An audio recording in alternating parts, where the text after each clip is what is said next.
Hi students, my name is Latasha James. I am the founder of ajourneyeast.com as well as the e-course A Journey Social, which teaches social media to budding entrepreneurs. Today we're talking about creating art with Instagram. Now Instagram is my favorite social media platform both for business and for my personal life. I love communicating my message through visuals. I have a film background and I think it's so fun to make really beautiful pieces of art kind of come to life in the palm of people's hands. Instagram is a really powerful marketing tool and I think it is that way because it's so personal. Even with brands, you kind of get a sense of who the brand is before you even know what they do just by seeing their pictures come through on your feed. Today I'm telling you all about the top 3 tips that I use to make sure that my Instagram photos stand out to my potential customers and to my friends. Number 1, use a good camera. Now, I use my good old iPhone 6s. Yes, I haven't upgraded to the 7 yet, and it works all right. You know, I use this for the majority of my pictures, and these cameras are actually really powerful. The tips I have for maximizing the potential of my iPhone camera,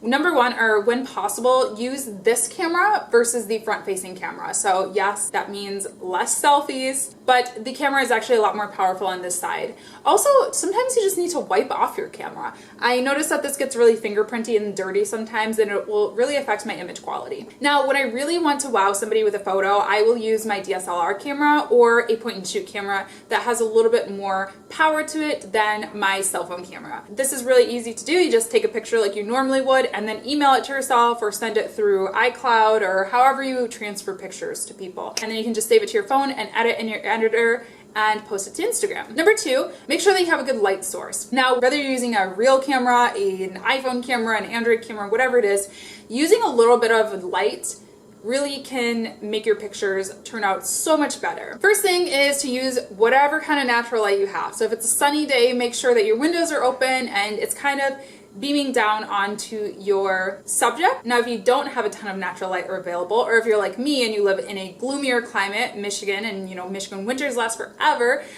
use an external light source. So I actually have a little selfie light. It's a little camera ring light, and it works wonders for me. It clips right onto my phone, and I can just position it right over the subject that I'm taking a picture of, and it makes a world of a difference. Third tip is to edit your photos. Instagram does have its own set of filters, but I prefer to use a few different apps to edit my pictures. Now, the first thing I want you to keep in mind before I show you this little mini demo is that everybody's kind of recipe is going to look a little bit different. So I've kind of established my look on Instagram, which is this specific filter and the specific app and the specific amount of editing, but yours is going to look different, and that's the cool thing about it. There's so many different options, and lots of people use multiple apps to edit, and you can get really intense with it. So just make sure that you're playing around with these different filters on your own, taking some time to come up with your own specific recipe, and once you get it down and you kind of get your look down, the rest of your pictures will sort of follow. And that's when we get into Instagram themes, that you'll start to see that, you know, somebody's feed really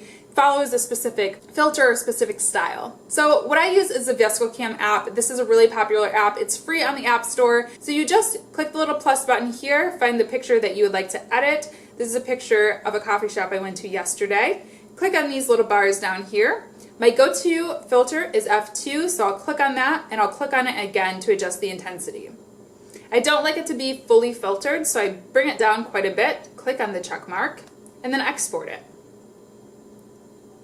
Then I'm going to open it up in Instagram, and this is sort of the second part of my recipe because I do a little bit of editing in Instagram as well. The first thing that I'm a really big stickler for is straightening out the picture. So I want that bar there to really match up with those lines. Next thing, I really love to bump up the highlight color. So this is going to make the whites a little bit brighter, the silvers really pop, and then sometimes I'll brighten it a little bit. Let's see what it looks like, just a tad. And there we go. Click next, add your caption, and you're good.